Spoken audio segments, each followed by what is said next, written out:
world of boxing, few names evoke as much awe and respect as Mike Tyson, born on June 30, 1966, in Brooklyn, New York. He never knew his biological father, Purcell Tyson, and his stepfather, Jimmy Kirkpatrick, abandoned the family when Tyson was just 2 years of age.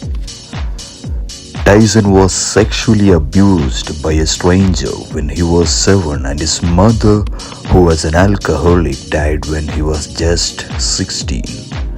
After his stepfather left, Tyson's mother moved the family to 178 Amboy Street in Brownsville, on the eastern side of Brooklyn. Brownsville was renowned for being the murder capital of New York, also boasting the highest rate of incarceration and violent crime of anywhere in New York. It was here that Tyson's life would descend into a murky world of crime and rebellion. Everything was so hostile, cops always stopping you, showing off, people are getting stabbed, he recalled. As a timid and pudgy kid with a lisp and glasses, in one of the roughest areas in the country, it was either fight back or fade away. When he was 10, Tyson joined a local gang called the Jolly Stompers, who despite the name were not quite as friendly as they sounded. By 11, he had already been introduced to acid and cocaine. He would also been arrested more than 30 times before he was even a teenager. I came from such a morbid home life that I couldn't live without feeling the hot storms and seeing the blazing fires. Hell was my life. It was my world. It was where I grew up.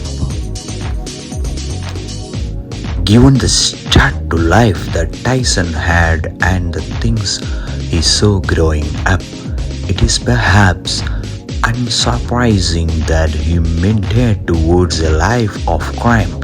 However, things took an incredible turn when he was sent to a juvenile center in upstate New York.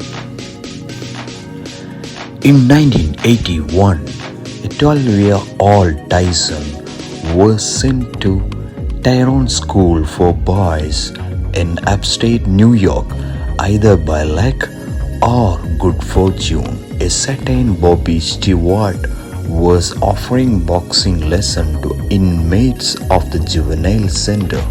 The same Bobby Stewart who fought at light heavyweight on the undercard of the Rumble in the Jungle in 1974. Clearly believing he had an incredible talent on his hands, Stewart reached out to legendary boxing manager Cus D'Amato, who had led people like Joe's Toes and Floyd Patterson to world titles. D'Amato immediately took Tyson under his wing, eventually adopting him and moving him into his family, whom, after his mother died, Teddy Atlas and Kevin Rooney were brought into overseas training, and a young Tyson became infatuated with the sport, watching old boxing videos religiously, learning the tricks of the trade from legends of a bygone era. And his professional career, by late 1981, still just 15 years of age, Tyson had already become world junior Olympic champion, knocking out Joe Cotta's inside 8 seconds, a record by the way, which still stands today. The legend of Iron Mike Tyson had begun to take shape. With the help of his new team, he would learn to channel the anger and frustration from his childhood and turn into controlled yet frightening aggression in the ring. Tyson was a merciless aggressor, although he could duck and weave very well, and he moved his feet fantastically. His style, in all honesty, was to beat the living hell out of whoever was stupid enough to get in the ring with him. From the second the bell rang, he would fly recklessly forward like a wild animal released from its cage. He had a super stiff jab with devastating yet hauntingly accurate left and right hooks. He loved to get up close, snapping brutal uppercuts to the head and body, and when he smelled blood, he was simply relentless. In the early 1980s, the self-proclaimed baddest man on the planet embarked on a mastodonic rampage, tearing through the heavyweight division and obliterating all manner of opponent. Between his first fight on March 6, 1985 and September 6, 1986, Tyson fought and won 27 times with a kick-out victory on 25 occasions.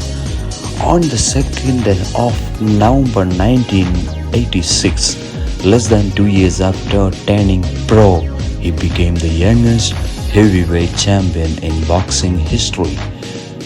The 20-year-old pugilist put on a chilling display of aggression and precision, snatching the WBC title from reigning champion Trevor Berbick. Less than a year later, he became the first heavyweight to simultaneously hold the WBC, WBA, and IBF championship belts.